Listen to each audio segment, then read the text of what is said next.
I did want to say that today's session is going to be 1 hour.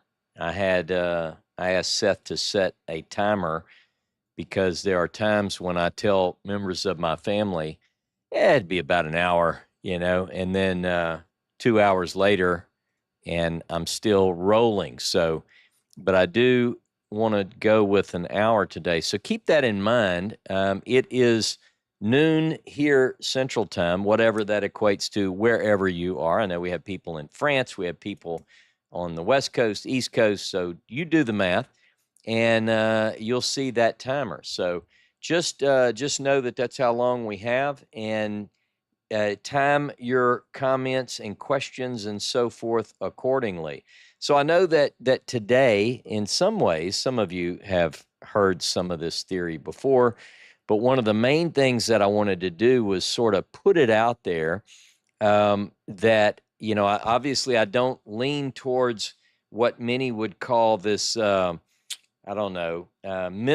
view that the scholars do. Most scholars, I read this week quite a bit from the academic community from the early 19th century all the way up to the modern day. Now, I've been reading this material for quite some time, but I really focused on some of the key elements. And one of those is written by a guy by the name of W.M.L. DeVette. I posted it on the Patreon. I posted it elsewhere.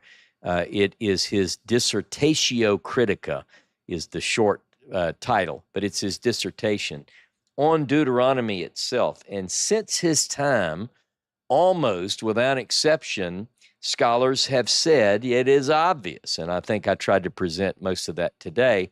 It's very obvious that what we have when we look at Deuteronomy is a text that matches very closely to the reformative actions of the 7th century BCE as recorded in Kings and Chronicles.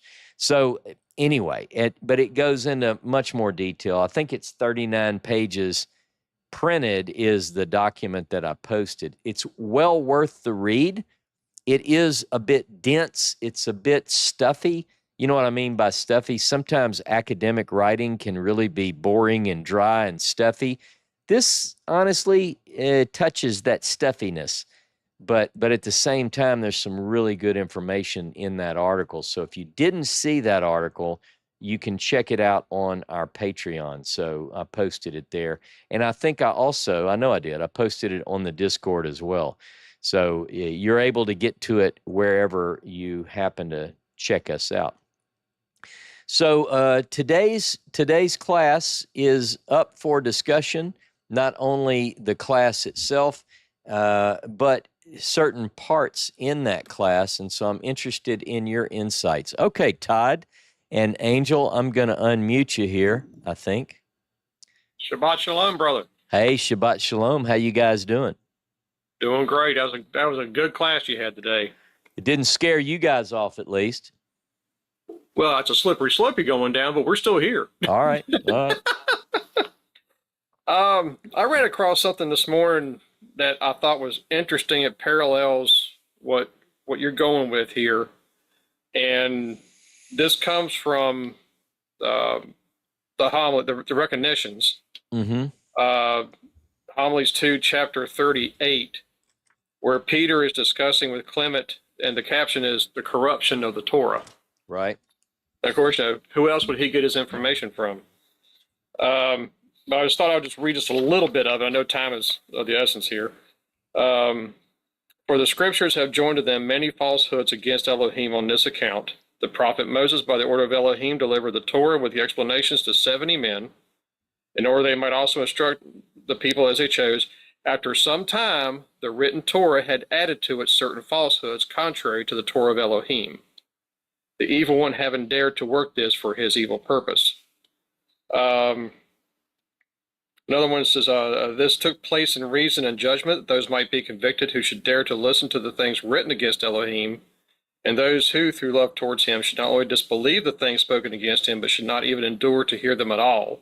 Yeah. Even if they should happen to be true, judging it much safer to incur danger with respect to religious faith than to live with an evil conscience on account of blasphemous words. I found that to be kind of interesting. And there's another one was, which we talked about this before. For we do not wish to say in public that these chapters are added to the scripture, since we should thereby perplex the unlearned multitudes and so accomplish the evil purpose. But it's interesting, he goes after, for they do not yet have the power to discern and would flee from us even as if we were evil, as if not only the blasphemous chapters were false, they would even withdraw from the word. Yeah. Which is true. I mean, I've seen that happen. I think there was something else here real quick I was looking at. While you're looking that up, I am interested in the Pseudo-Clementines. I've read and studied that quite extensively. And, another thing, in some ways related, is we do have some things like the Ebionite. Now, a lot, I know you're familiar with this, I'm sure, but the Ebionites are primarily known from their enemies' viewpoints, because, as is often the case, the old saying, the victors write the history. So if you don't win in the end, people get to say about you what they want. If your side loses, then you get the brunt of all jokes. So the Ebionites, though, were what we might call the first textual critics. And there is a book, I don't know, I'm sure it's out of print, but you can find it sometimes. I'll look up it's called Jewish Christianity by Schopes. I don't have it within reach, but I'll post that up. And it covers a lot about the Ebionites. So, so you see Schopes' work. You also see some stuff by Schoenfield, Hugh Schoenfield.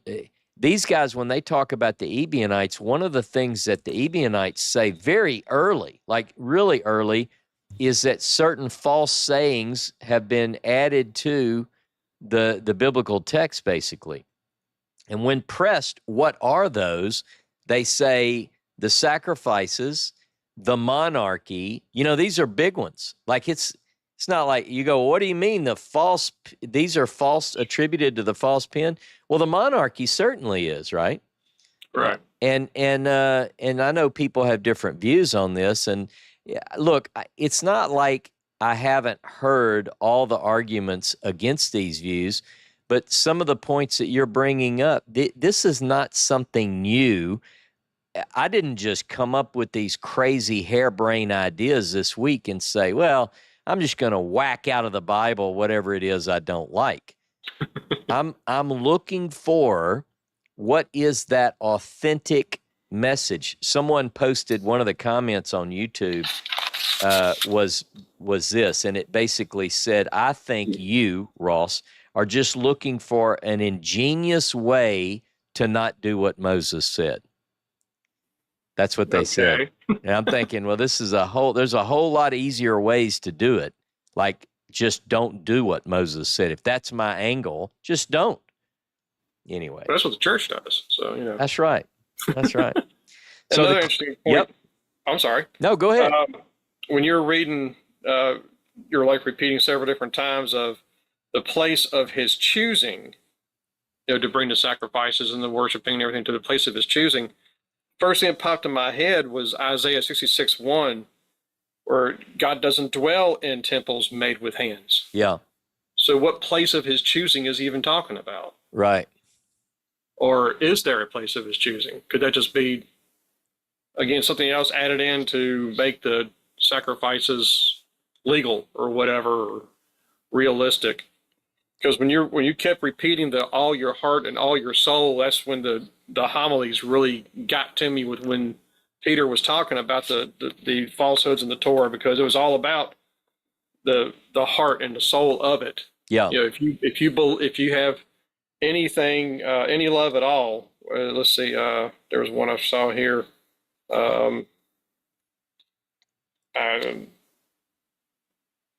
Okay, yeah.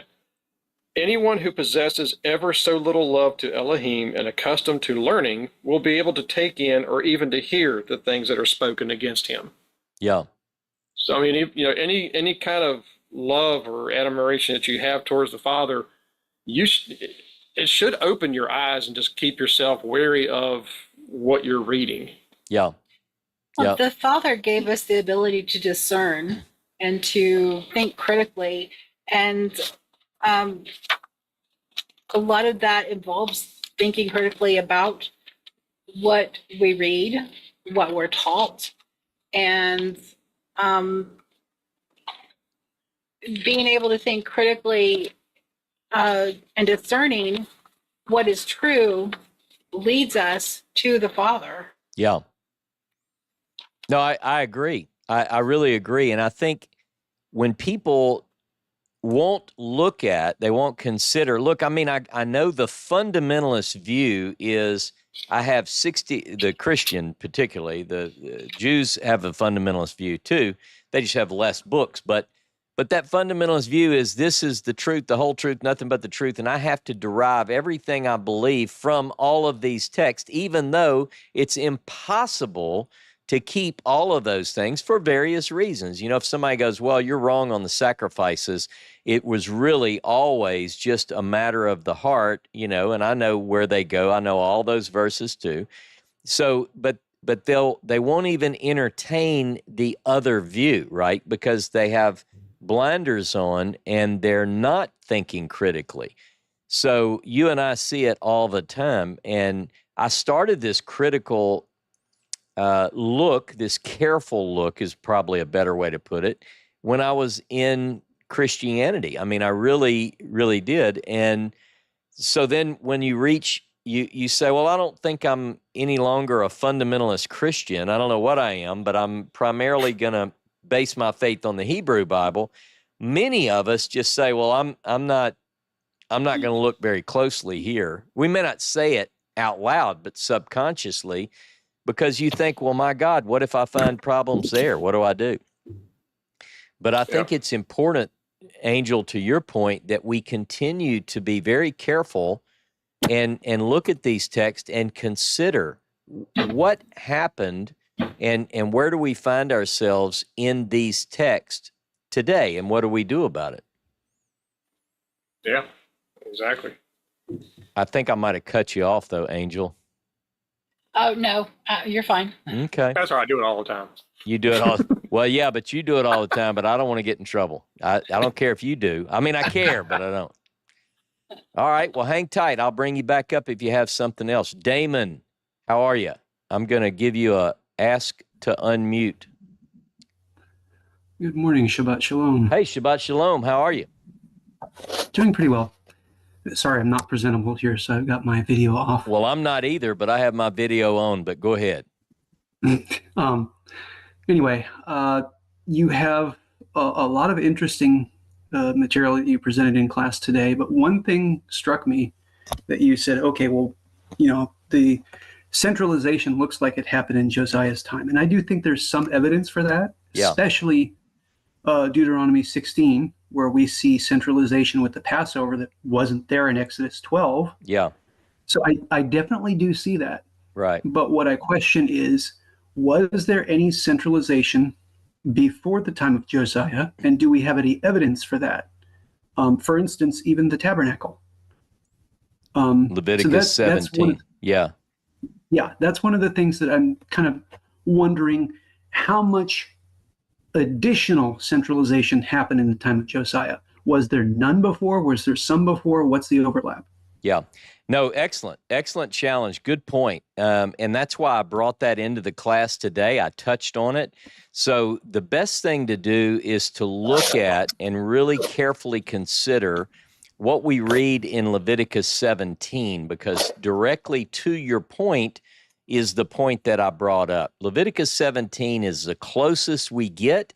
But as we examine the text, as we really look through it, we find that that's not a perfect match to what we see in the reign of Josiah. Look, I understand that there are views that are different than mine. In fact, there are probably more views that are different than mine than are the same as mine. So I get your point. But yeah, I think that you probably see, in fact, some have argued, that we see a push for centralization in the time of Hezekiah. Hezekiah's approximately 100, just roughly 100 years, as you know, before this Josianic reform. There does seem to be a reform in the days of Josiah, but we just don't see centralization really coming into play like it does in the time of Josiah. But good point. I appreciate your input. So look at Leviticus 17, and I think that's probably the strongest case for that point. I do agree that there is definitely evidence. But for instance, we have the whole reign of King Manasseh before then, as they just went completely astray. So what it seems like Josiah is doing is he's trying to basically force the people to come back to God when the people aren't ready yet. Yeah. It does seem like there was some kind of reform, but that's why Jeremiah basically said it was in pretense. Oh yeah, no. I get it. Believe me, and that's my main point is that yes, there is an attempt. I'm not doubting that the things that are mentioned in Kings and Chronicles actually take place. That's never a point that I make. My point is it like, is God saying, "Oh, this is wonderful," or is that the administration saying, "Hey, look, this is the people are." Like it says in 2 Chronicles 34, verse 33b, that they never veered. They walked wholly after God all the days of Josiah. And you said, is that true, Jeremiah? This is me being a little bit silly. And Jeremiah says, are you kidding me? No, not at all. So it doesn't mean that they're not pushing centralization and look at us, we've got the temple restored. Everything is beautiful and happy and rainbows and unicorns. That's the view but it's certainly not the case on the ground. Good deal. Well, let me get Joshua up. I've got, like I said, we're on a little bit reduced time today, but hang tight. We may have time to pull others back in. All right, Joshua, let me unmute you. There you go. Hey, man. Howdy. How are you? I'm doing well. I missed last week, but I caught up this morning. Oh, good. I think you nailed it. I'm just, this is going to be one I'm going to listen to again. I think that you made some really thought-provoking points, and this context of how Deuteronomy looks a lot more like what was going on in the time of Josiah, that's pretty thought-provoking. So I've got a lot of takeaways, but everything that I wanted to talk about, you talked about in class. Well, we can certainly talk about it again. I mean, you've got the mic, so my takeaway, and I think the only valuable thing that I can add to the conversation is that this idea of reform that Josiah wanted to do didn't have lasting effects the way he wanted it to. That's right. And it also reminded me of another group, and I think everybody here who's been around has heard Tabor and you talk about Qumran. Yeah. Those guys were real serious about trying to do the right thing for 200 years, and they had a very centralized and God-fearing group, as conservative and however else you want to describe those guys, but they didn't have a good end result either. What they wanted didn't come to pass. So right. Those are my 2 cents. Well, let me just springboard off of that, and I see I've got Michael and Eric. So, guys, hang tight with me for a minute. I just want to say what the real question comes down to, at least in biblical scholarship, and I want you all to be exposed to biblical scholarship. You don't have to accept it. You don't have to agree with me. In fact, I know many of you don't. I still can love you. You can still love me, or you can like me at least. But the point is this. And this is the scary thing for a lot of people, because we're actually questioning, is this scroll, does Deuteronomy represent the document that was found? And everything points to a Deuteronomy-ish document. But is it in this form? Is it not in that form? And when you put all the clues together, you do get this story emerge, at least the way I interpret all the data points as I presented it. So So you go, well, it's This is why I yeah, like talking to you, Ross, because this became the pivotal question in my family about 5 years ago. wow, My wife asked me, how do we know at what point in history the Bible that we have today was compiled? yeah, And I stopped and I thought about that. And I was like, well, the obvious answer is that Moses put together the 5 books, and that's what we were taught. And the whole thing is inspired, yeah, which I still agree with on a high level. uh-huh, But textual, when I was introduced to textual criticism and started listening to UIWU, I started thinking for myself, and I'm like, textual criticism has a place, and right. it's pretty high up there. Yeah, it's got to be. We have to, I mean, anytime you look at, first of all, if you never look at, like for years, it's not like I said, let me go read all of the dissertations from scholars of the Hebrew Bible from 1800s. I didn't say that 10, 20 years ago. I just read the Bible, which is what I still do most of the time. But as I look at text and compare text with text, Bible to Bible, we see conflict. Now, I know a lot of people want to play like the conflict isn't there, but the conflict is there.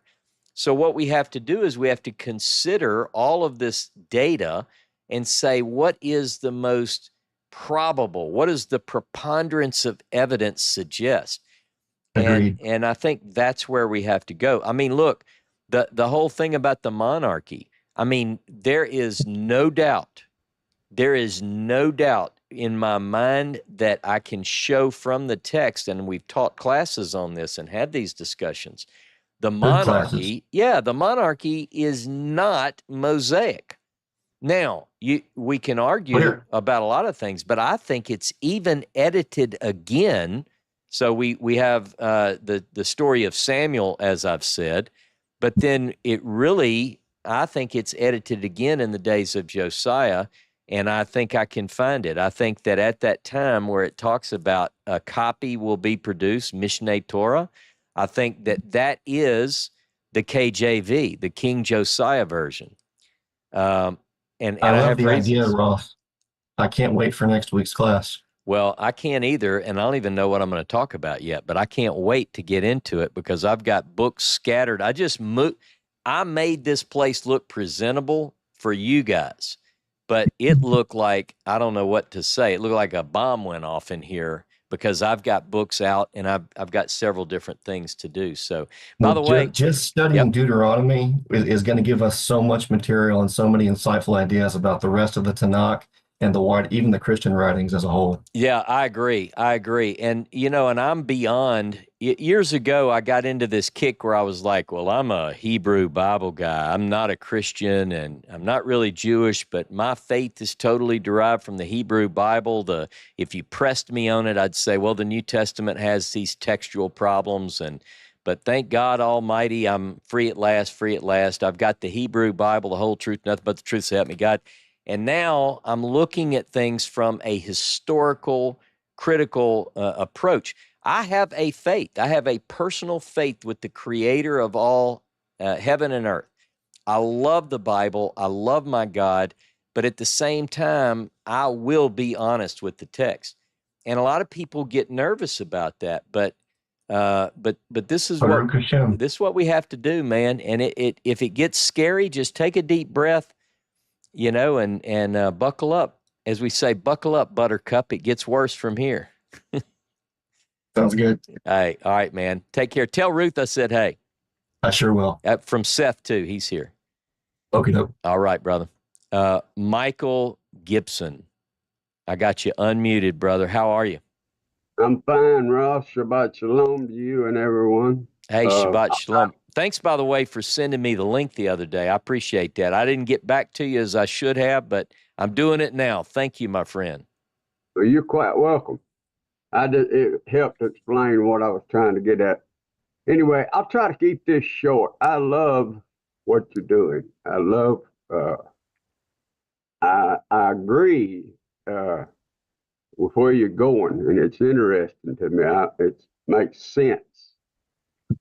I just have one question. Okay. Regarding the centralization. Uh-huh. what do you think about the centralization that I would say took place in Shiloh before the temple? Yep. You agree that because that was, I would say, definitely centralization, especially when you look at the book of Samuel. Good point. And it may be kind of a little bit what Damon was bringing up too. You do have, and this is where the question comes in. So for instance, when I read from Exodus chapter 20, verse 24 and 25, there is this idea that wherever it is where God's name is called upon, that is going to be the place, right? But it doesn't exclude sacrifices, sacred slaughter from taking place in other places. Does that make sense? So in other words, you can have a Shiloh, and for instance, even Jeremiah, who we believe is from the priest of Shiloh, from that branch of the priesthood. But he even says in his bashing of the priesthood of his day in Jeremiah 7, on behalf of God, according to the text, if you think this temple of the Lord, temple of the Lord, temple of the Lord, if you think you can put your trust in the temple, go look at Shiloh where I put my name at first. So you've got this idea. Remember that the tabernacle is there for roughly 369 years at the tabernacle is there in Shiloh, at least according to what we get in the biblical chronology. But it's different because during that 369 years, even though that was a central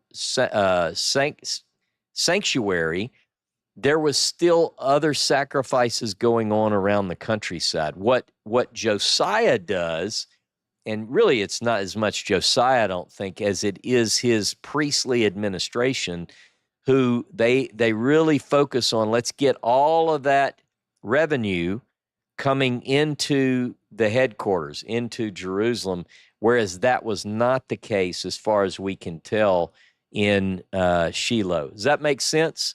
You don't have to accept it, and I agree with you that that's something we have to study.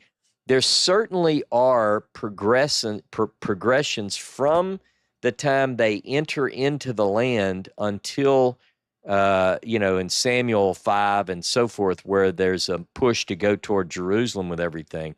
Because see, David, he's the one, once he takes over Jerusalem and that becomes the capital, and he decides to build a house. 2 Samuel 7.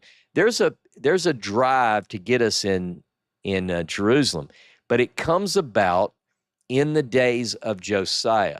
Now, the world has gone crazy over politics, so I'm not going to bring politics into this because some of you are in different places on that. But let me just put it this way.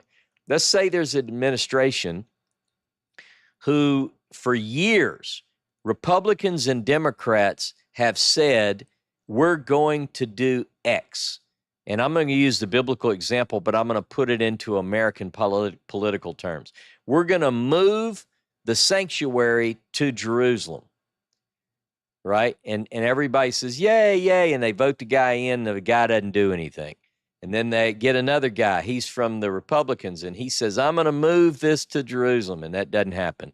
And then a Democrat gets it, and he said, I'm going to move it, and it doesn't happen. And it goes back and forth.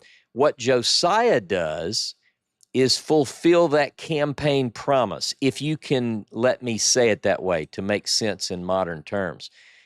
Because in his time, something that I think was a desire of previous groups, like I said, when you look at Hezekiah, he wanted to do it.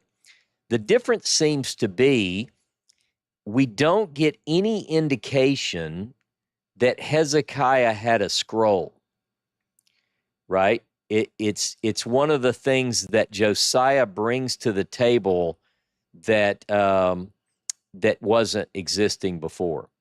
Does that help a little bit? Absolutely. I just want to ask one quick question. Sure. That same subject. I'm thinking, and you can answer this for me, I'm sure. Didn't Gideon build a altar and do sacrifice when he was first trying to get Yeah, see, that's one of the main points is that we see over and over these different people in the stories sacrificing all over the place. So here's what alerted scholars that something else is going on, and that something else is this. Anytime you see some of these religious people, Samuel, let's use somebody like Samuel who is hearing from the Lord. He's sacrificing at Bethel. He's doing it in all these other places. And you go, well, that's more like Exodus 20. That's certainly not like Deuteronomy 12 and 13 and 14 and 15 and 16 and 17 and all of those things. This is a prophet wherever he desires to build and call upon the name of the Lord he's building. The patriarchs, none of these people seem to know anything about what is contained in the law code. And one other point, one of the things that DeWette, this guy, DE space WETTE, DeWette, in his dissertation written in 1805, the thing that he cues in on, and all scholars subsequent have picked up on, is we know that the ark, that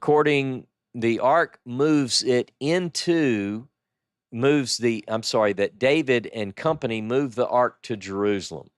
And we see that Solomon, once the temple is built and dedicated, that the ark goes into the Holy of Holies. And we presume that in the ark, because of 1 Kings 8 and 2 Chronicles 5, that in the ark are the 10 words. So we know that made it to the ark. But you know what's never mentioned? The scroll that Moses wrote. The little scroll that Moses wrote never entered. This is DeWette's position. Now, he believes it's a fake.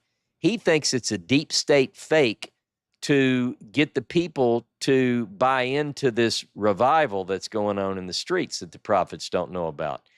So what this particular thing says is, he says, this is what DeWette says, he goes, it's funny, there's no mention of the Torah of Moses mentioned in Deuteronomy making it into the temple.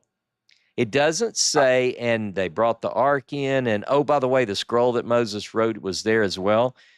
All of a sudden, out of nowhere, 2 Kings 22, 2 Chronicles 34, Hilkiah, the priest, the high priest, says, hey guys, you ain't gonna believe this. I found the scroll that Moses wrote. He said, really? Let me see it. And he says, here it is right here. Where was it? It was in the temple. Huh. So DeWette says, this is mighty strange. We didn't know that it was in there. Now all of a sudden you find it. So he says that it was produced out of nothing, that they just made this up to advance the religious reform of Josiah. Well, I don't believe that. I believe the Bible. I believe the biblical text, and I'm trying to bring together the different points. And the points that I see as relevant are, we've got texts that say very clearly they believe they had found the scroll that Moses wrote. I have texts that say Moses wrote a scroll. And then we have evidence that the text has been tampered with. This isn't, I'm not talking about an academic view that the text had been tampered with. Yeah, we know they say it. They're liberal scholars, for God's sake. We know they don't believe the Bible. But I have biblical texts that say the scroll of Moses has been made into a lie. So my theory puts together all of the data as best I can, and I'm still developing that theory. You just happen to be exposed to an early version of it. So, well, that has something to do also with something you hear all the time is that we can't do the feast anyway because there's no temple. yeah. So if what you're getting at is, and I believe it is on the right track, really has nothing to do with the fact there's no temple. Say that one more time. Let me make sure I follow you. I'm sorry. You hear a lot of people when the feast times come up, they say, well, we can't keep the feast anyway because there isn't any temple. Yeah. So, that would, what you're saying too pertains to that too. Yeah. Yeah, and we also have evidence. We have textual evidence. This isn't Ross being a liberal scholar. We have textual evidence that says that they didn't keep the feast. Now, that either Right. means that the feast didn't exist and they didn't know about them, and then later when they existed, when they made them up, they added them into the text, but we know they didn't keep them. They didn't keep Passover. They certainly didn't keep it right. In fact, if we go through the biblical text, we have very few Passovers. We have Exodus 12, and related passages for the first Passover. We have Numbers chapter 9, which is a second Passover Shnei, which is, if you missed the first one and you're because of this, or this, and then that's 2 in a 40-year period. And then they didn't keep it at all for the rest of the wilderness wanderings. And you go, well, how do you know that? Well, we know because Joshua 5, none of them have been circumcised, and they're dropping dead like flies for that next little while they're in the wilderness. So Joshua says they had to recircumcise and keep the Passover. Then we don't get it again. We read all the stories. None of the kings keep Passover that we have a record of. And then Hezekiah also keeps the second Passover. And then by the time you get to Josiah's time, it says that in Josiah's time, nothing like this had been done since the days, and it depends on whether you read Kings or Chronicles, nothing like this had been done since the days of the Judges or Samuel. Now, in the book of Nehemiah, and this is my last point, and I'm going to get other people to talk, but the last, in Nehemiah's time, he says that they hadn't kept Sukkot, which makes sense because the Levitical, the priestly text, which is very, very late in my view, it's really polished and people know the 4 species of plants and so forth, but you don't see that in Nehemiah's version. Ezra and Nehemiah don't even have the plants the same. So there's something going on. And you go, well, when it comes time for Yom Teruah, I'll mark that day. When it comes time for Yom Kippur, I'll mark that day. When it comes time for Sukkot, I'll keep the Sukkot. But let me tell you this, in the Bible, they didn't. Right. That's what I'm starting to understand, that I believe you're really opening my eyes on this stuff. Well, always, I appreciate your comments, and I want everybody to, certainly listen, but, challenge. I mean, look, a lot of people have different views than where I'm coming from. I really try, to the best of my ability, to bring in the various arguments for and against, right? So, for instance, I'm not going to be surprised when someone says, hey, wait a minute, is this the first, like Damon said, is this the first time that we see centralization? Well, that's why in my class I mentioned, I have it in my notes, Leviticus 17. I don't see Leviticus 17 as something which disputes or even disproves the centralization really being fulfilled only from the time of Josiah forward. I think they're different matters, but I want us to challenge. And that's why we work so hard to have these times of discussion here and also on the Discord. Is that good, Michael? Have we satisfied one another's queries? Absolutely. I'll let some other people talk. Thank you very much, bro. Hey, thank you, brother. Good to see you. Thanks for joining us again. You're welcome. All right, let's see. Eric Davies, I'm going to unmute you. How are you? Shabbat shalom. How's it going, Ross? I'm doing Shabbat well. shalom, man. Mic check, 1, 2. Got you. I got you so far. Stay right there, wherever you're at. Right on. Unique New York, man. All right, I'm live. All right. So I was just had a couple notes I jotted down. All right. So I didn't forget. Let's once ADD get the best of them. I got you. If you've ever wondered about how many people use the Hebrew alphabet, consult the Hebrew alphabet at the beginning of your book on page 18. You got one here, man. Okay, good. Did I make yeah. any mistakes in it? I thought you were about to tell me there's an edit. No. Okay, good. No, just to give you an idea about my aptitude for Hebrew, man. I don't want to mislead you in that regard. Okay. So just a word about Jesus and James, not to proselytize, but just I thought might be relevant in regards to the instruction. I mean, as you familiar with, everyone, Yachad seems to be familiar with. Okay. In that, though preserved in the Greek Testament, I see the Hebraic tradition laying at the roots of their ministry as authentic, as many of us have long considered. And I believe they were addressing areas of the law that were neglected, a compartmentalizing of the Torah, so to speak. For instance, for example, James chapter 2, 5 out of 7 occurrences in James for law occur there in chapter 2, verses 8 through 13. It's a good one.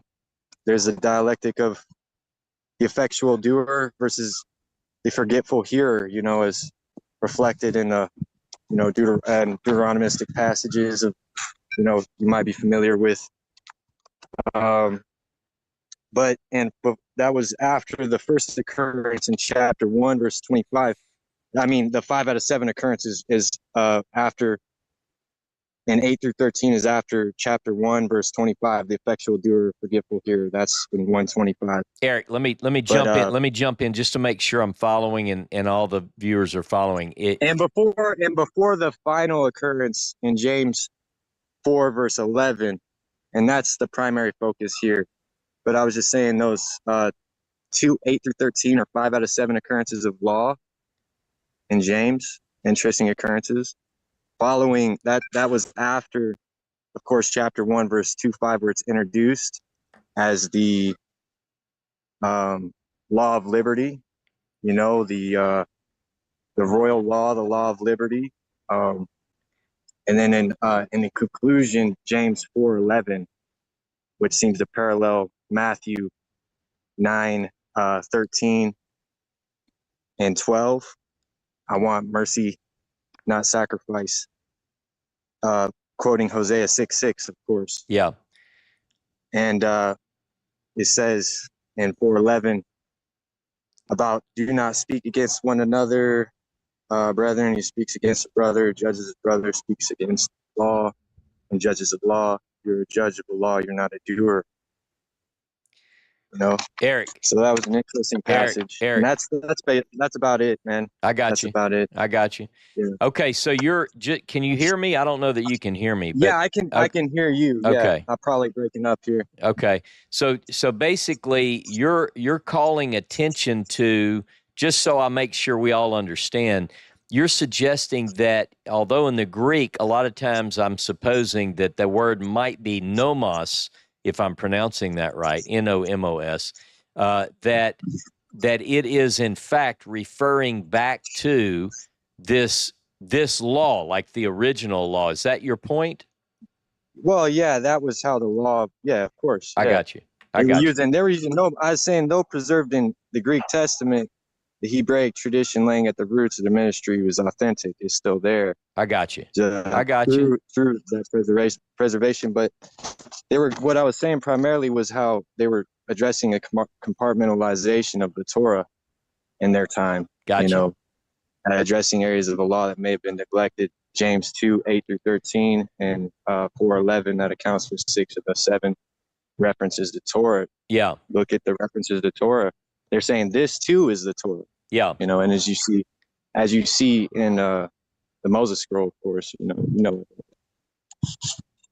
Good stuff. Hey, let me add one thing. Let me add one thing. And Miriam, I see your hand. We'll get you up in a moment. But to your point, Eric, we do see in Christian literature things such as Jesus, particularly in the Gospel of Matthew, you have chapter 15 and chapter 23 particularly, where he's very harsh on the religious leaders of the day. And he has things to say about scribes too, by the way.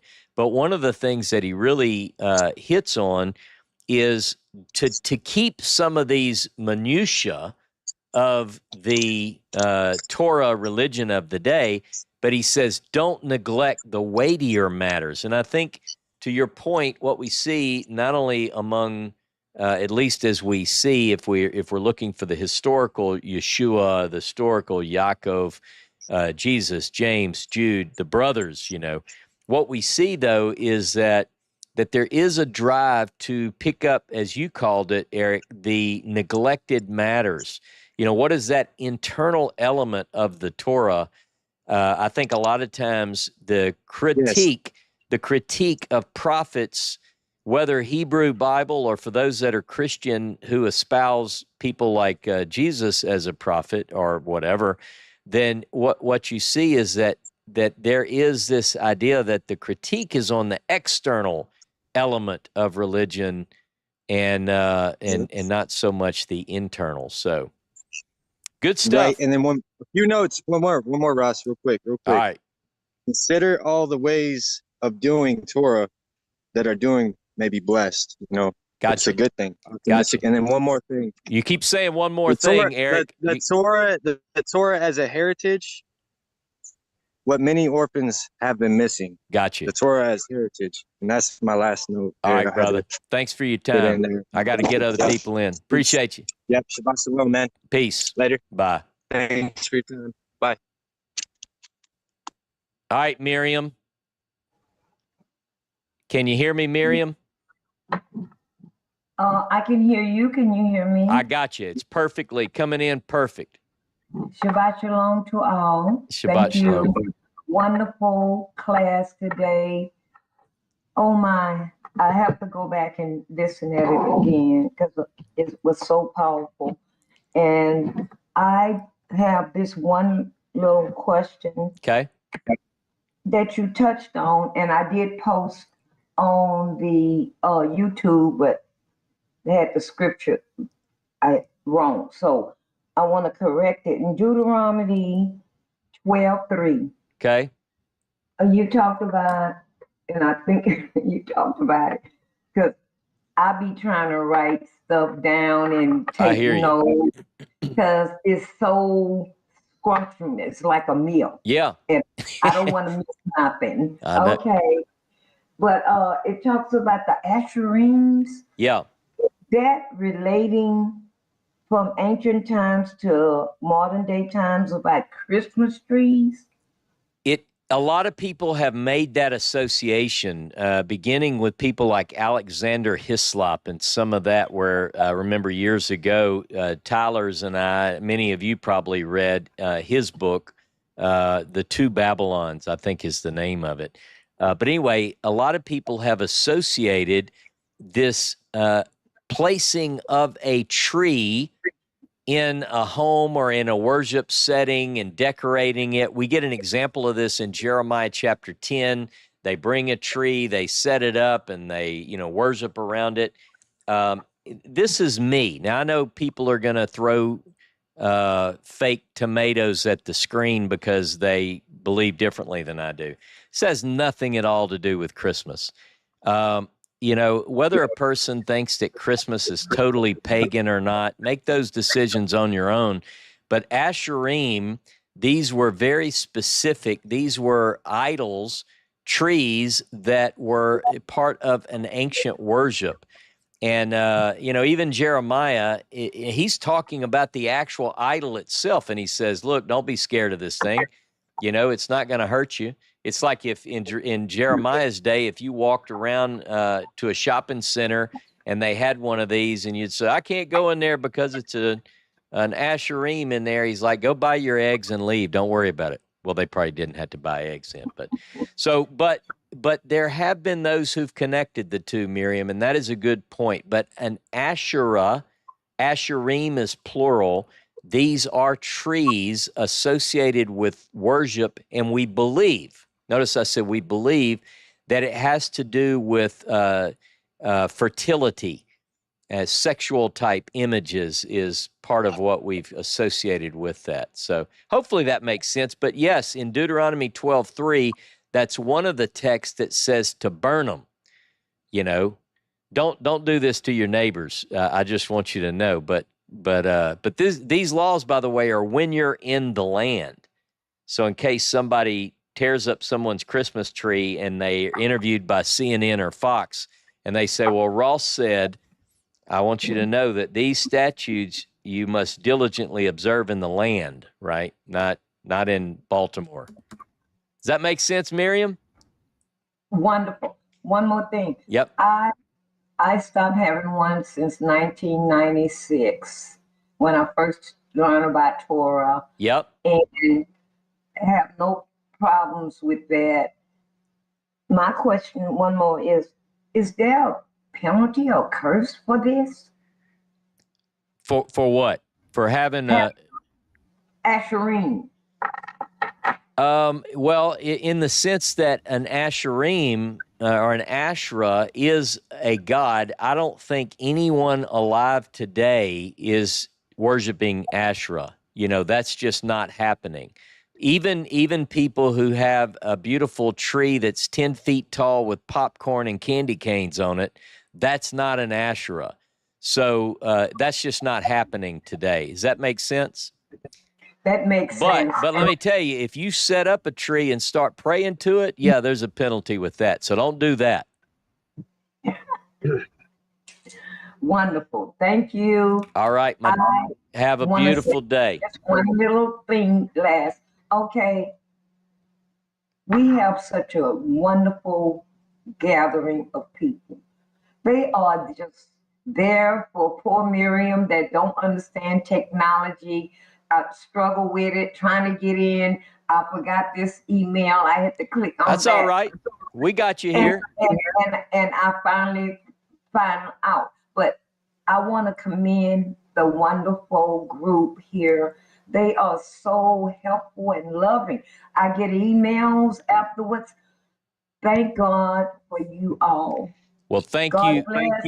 Yahweh blessings. Thank you, Miriam. Have a beautiful day.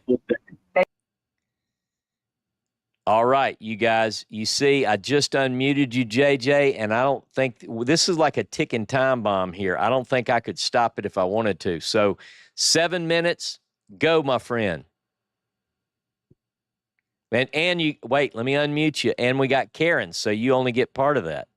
Yeah, so I'm gonna defer my second question to next week, so All I right. can give Karen a shot. So my first question is really, you know, I know in a couple different teachings, including today, you mentioned you know, kind of how the Bible is broke apart. Like today, you mentioned the two halves, and then the Deuteronomic code was law code was just placed right there in the middle, so.